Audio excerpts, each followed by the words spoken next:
Di antara gelaran yang diberikan kepada Jesus ialah Jesus sebagai Rabai. Apakah yang dimaksudkan tentang Rabai? Rabai berasal daripada perkataan Hebrew dan bermaksud guru. Dalam bahasa Greek dipanggil Didaskalos. Kenapakah Jesus diberi gelaran Rabai ataupun Didaskalos? Kerana sebagai seorang Rasul, sebagai seorang Nabi yang tugasnya adalah untuk mengajar pengikutnya ke jalan yang diredai oleh Tuhan. Sebab itulah Jesus diberi gelaran Rabai. Dan gelaran Rabai telah pun difahami oleh masyarakat Yahudi bermaksud Tok Guru. Orang yang membimbing orang ramai ke jalan yang diredai oleh Tuhan. Dan gelaran Rabai juga sekaligus memberi makna bahawa Jesus bukan Tuhan seperti mana yang diyakini oleh masyarakat Kristian sekarang. Di dalam Bible terdapat banyak ayat-ayat yang menyatakan bahawa Jesus sebagai Rabai. Mari kita lihat ayat-ayat tersebut. Ayat dalam Bible yang menjelaskan bahawa Jesus adalah seorang Rabai. Ini adalah gambaran, ilustrasi yang menunjukkan bahawa Jesus seorang yang diagungkan dalam kalangan pengikutnya kerana beliau adalah seorang guru yang mengajar orang ramai ke jalan yang benar. Apa yang berlaku ialah beberapa ayat dalam Bible ini menjelaskan Jesus sebagai Rabai. Antaranya, kita mengambil beberapa contoh di mana Maria Magdalene di antara wanita yang rapat dengan Jesus telah pun memanggil Jesus sebagai Rabai. Ada yang menyatakan bahawa Maria Magdalene ini adalah merupakan isteri kepada Jesus. InsyaAllah poin ini kita akan bincangkan kemudian. Apakah Jesus berkahwin? Apakah benar Maria Magdalene merupakan isteri kepada Jesus? Apa yang termaktub dalam John chapter yang ke-20 ayat yang ke-16 hingga 17 di mana Maria Magdalene telah pun memanggil Jesus dengan panggilan Rabai. Jesus said to her, Jesus telah pun memanggil Mary. She turned toward him and said in Hebrew, Rabbuni. This means teacher. So, dalam ayat ini, Maria Magdalene menyahut panggilan Jesus dalam bahasa Hebrew, Rabbuni. Wahai guruku. Diterjemahkan, wahai guruku. Rabbuni, dia perkataan Rabbai. Ya? So, Jesus berkata pada Maria menoleh kepada Jesus lalu berkata dalam bahasa Hebrew, Rabbuni bererti wahai guru. Cuba perhatikan kat sini. Bagaimana Maria Magdalene memanggil Jesus sebagai Rabbuni ataupun Rabai. Ini berarti Maria Magdalene tidak menganggap Jesus sebagai Tuhan, bahkan menganggap Jesus sebagai guru.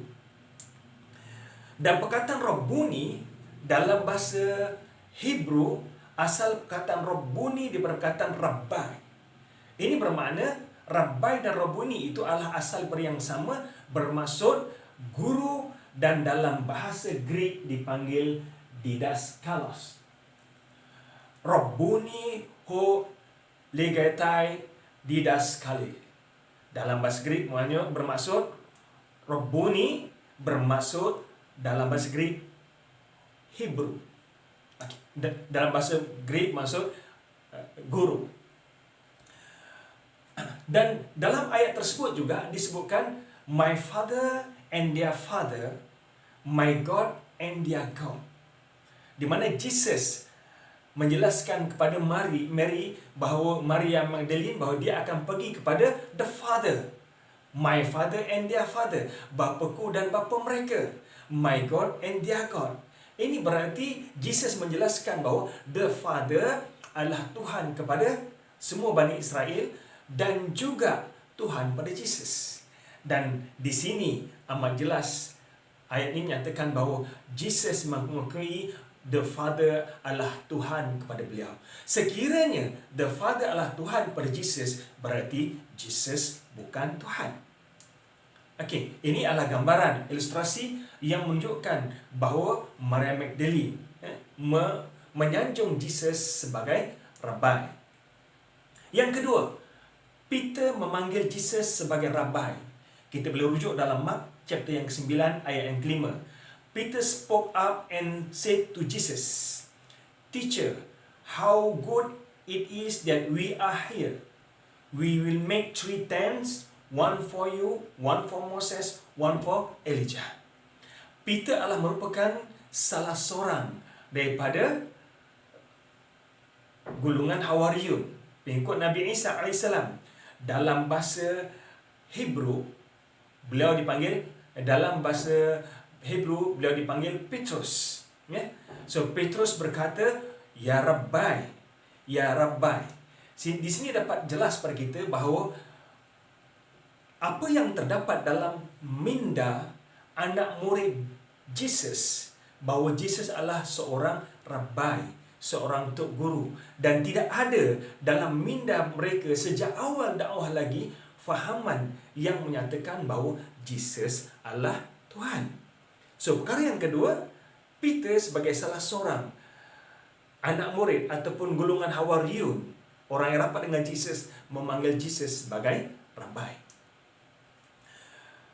Demikian juga dalam ayat yang lain, chapter Mark ayat yang 11, chapter 11 ayat 21, Peter remember what happened and said to Jesus. Peter ingat apa yang berlaku, lalu dia berkata kepada Jesus, "Look, teacher, lihat, wahai Tuan Guru, the fig tree you curse has died." Pokok ara yang telah kamu sumpah telah pun mati. Jesus answered, "Then have faith in God." Lalu Jesus menjawab pada mereka, "Hendaklah kamu mempunyai kepercayaan pada Tuhan."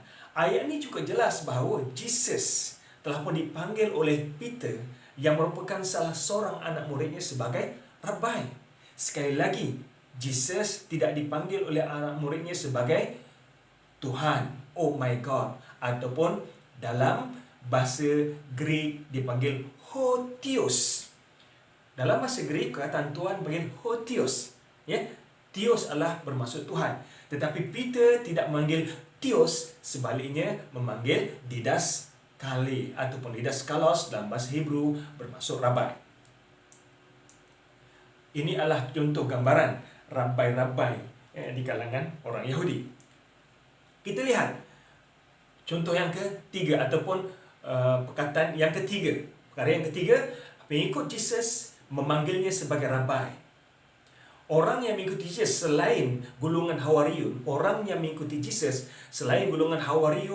juga memanggil Jesus sebagai Rabai. Ada seorang buta yang datang bertemu Jesus, lalu memanggilnya, "Wahai Guru, wahai Rabai, what do you want me to do for you?" Jesus asked him. Ketika ada seorang buta datang kepada Jesus, lalu Jesus bertanya, "Apakah yang kamu mahu aku lakukan pada kamu?" Lalu orang itu menjawab, "Teacher, the blind man answer." Perkataan teacher, the blind man answer, orang yang buta itu menjawab, "Wahai guruku." Berarti Jesus telah pun dipanggil oleh pengikutnya sebagai Rabai. Bukan hanya golongan Hawariyun, bahkan pengikutnya yang lain juga memanggil Jesus sebagai Rabai. So ini bukti yang jelas bahawa Jesus bukan Tuhan. Sebaliknya, guru yang mengajar anak murid mereka kepada jalan yang dikehendaki oleh Tuhan. Dalam ayat yang lain, orang ramai bertanya pada Jesus, "Teacher," he asked, "which is the greatest commandment in the law?" Wahai guru, apakah ajaran yang paling penting yang kamu bawa? Jesus answered, "Love your Lord, your God, with all your heart, with all your soul, with all your mind. This is the greatest and the most important commandment." Bila pengikutnya ada bertanya, "Wahai guruku," dia bertanya, "apakah ajaran yang paling penting, perintah yang paling penting yang kamu bawa dalam syariat ini?" Lalu Jesus menjawab, "Love your Lord, your God, with all your heart." cintailah Tuhan kamu dengan sepenuh hati kamu, dengan sepenuh jiwa kamu, dengan sepenuh minda kamu. Inilah perintah yang paling penting yang aku bawa. Perhatikan kat sini. Sekali lagi perkataan teacher, Rabboni atau Rabbi digunakan oleh pengikut Jesus untuk memanggil Jesus. Mereka tidak memanggil Jesus dengan gelaran wahai Tuhan, Ho Theos, ataupun oh my God. Yang keempat, salah seorang Hawariun yang betray kepada Jesus bernama Judas juga memanggil Jesus sebagai Rabai.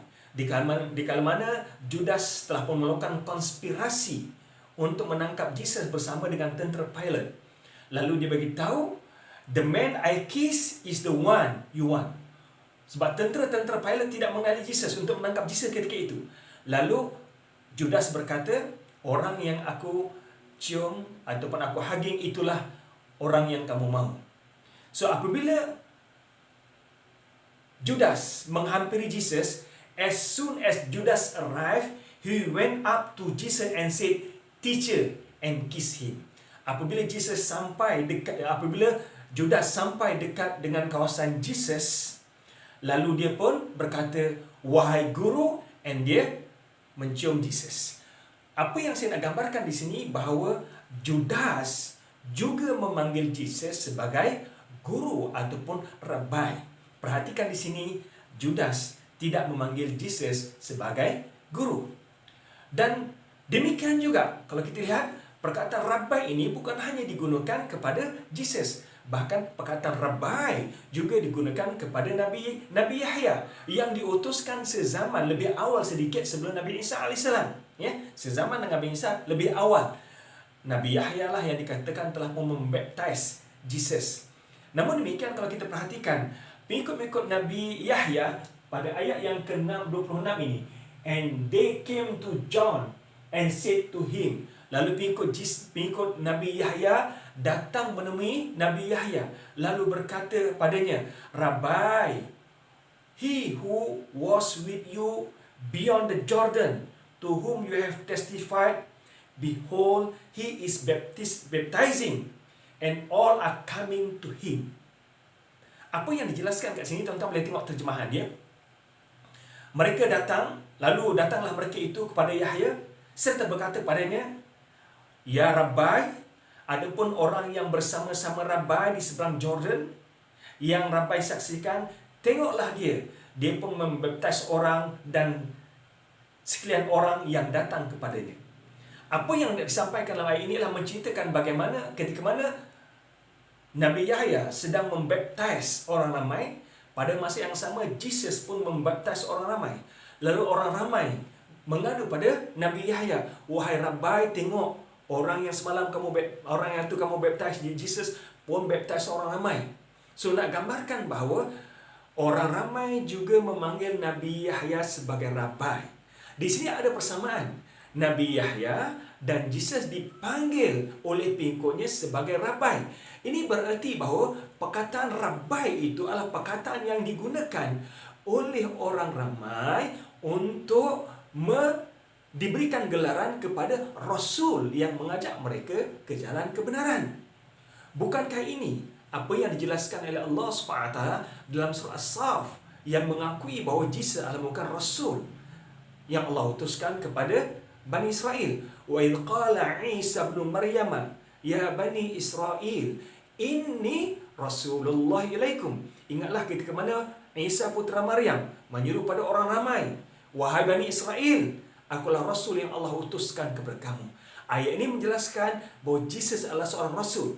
Dan ayat-ayat yang saya jelaskan dalam Bible tadi memberikan gelaran Jesus sebagai Rabbi, dan gelaran yang sama juga diberikan kepada Nabi Yahya, bererti Jesus adalah seorang guru dan juga Rasul yang diutuskan kepada Bani Israel. Kerana Rasul adalah merupakan guru yang membimbing orang ramai kepada jalan yang diredai oleh Tuhan. Ini berarti gelaran Jesus sebagai Rabbi yang diberikan kepada beliau itu menolak dakwaan bahawa Jesus adalah Tuhan yang perlu disembah oleh manusia.